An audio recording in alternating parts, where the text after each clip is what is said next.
Good day. Today, we will be discussing an introduction to classical ethical philosophy. But first, we must answer the question, what is ethics? Please do take note that the word ethics has several meanings. First, ethics can be defined as the principles of conduct governing an individual or group.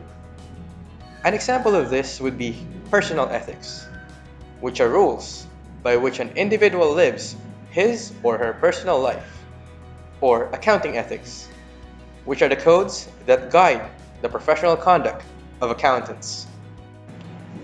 Ethics can also be defined as the study of morality. Although ethics deals with morality, there is a distinction. Whereas morality is the subject matter that ethics investigates, ethics is a kind of investigation which includes both the activity of investigating as well as the results of that investigation. Next, what is philosophy? Philosophy comes from the Greek words philia and sophia, which means love and wisdom, respectively. Philosophy is the study of the fundamental nature of knowledge, reality, and existence. It helps us better understand who we are, why we are here, and where we are going. Now let us move on to the three branches of philosophy. The first one is metaphysics. It is concerned with reality and existence. It is the philosophy of being.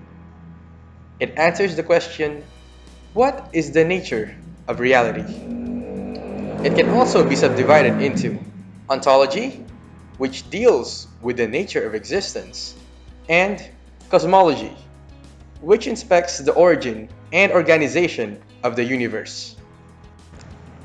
The second branch of philosophy is epistemology. Epistemology raises questions about the nature of knowledge. It answers the question, what is the nature of knowledge?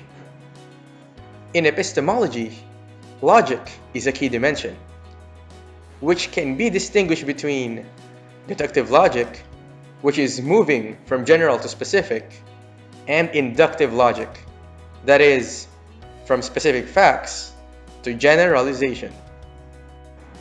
The last branch of philosophy is axiology. It explores the nature of values. It answers the question, what is the nature of values?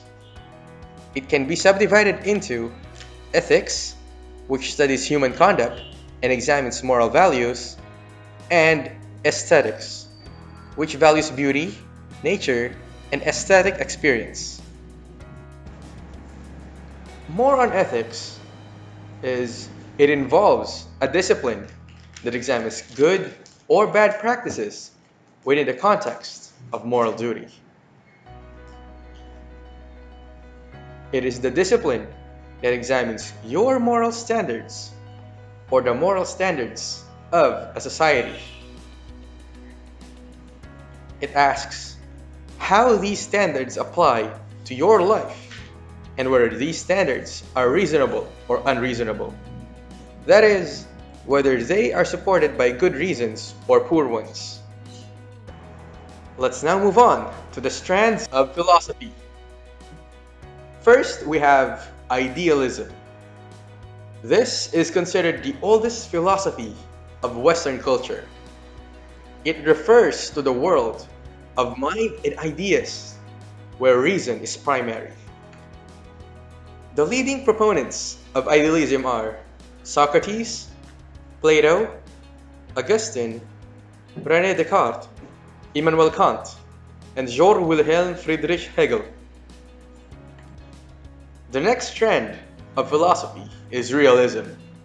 So this can be considered the antithesis of idealism, whereby the universe exists whether mind perceives it or not. The leading proponents of realism are Aristotle, Francis Bacon, John Locke, Comenius, Jean-Jacques Rousseau, and Pestalozzi. The third strand of philosophy is neo-theism. So this would date to the time of Thomas Aquinas and is also known as theistic realism, whereby God exists and can be known through faith and reason. Next, we have contemporary philosophies. Here we have pragmatism. It is also known as experimentalism. We also have existentialism, which appeared as a revolt against the mathematical, scientific philosophies that preceded it.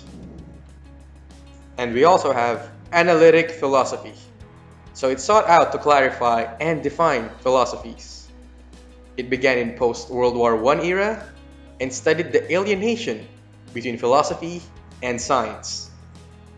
It established the concept of logical positivism, which states that there are logical and empirical types of scientific expression. It has recently focused on political philosophy, ethics, and philosophy of the human sciences. And that's it for this lesson. Thank you and have a good day.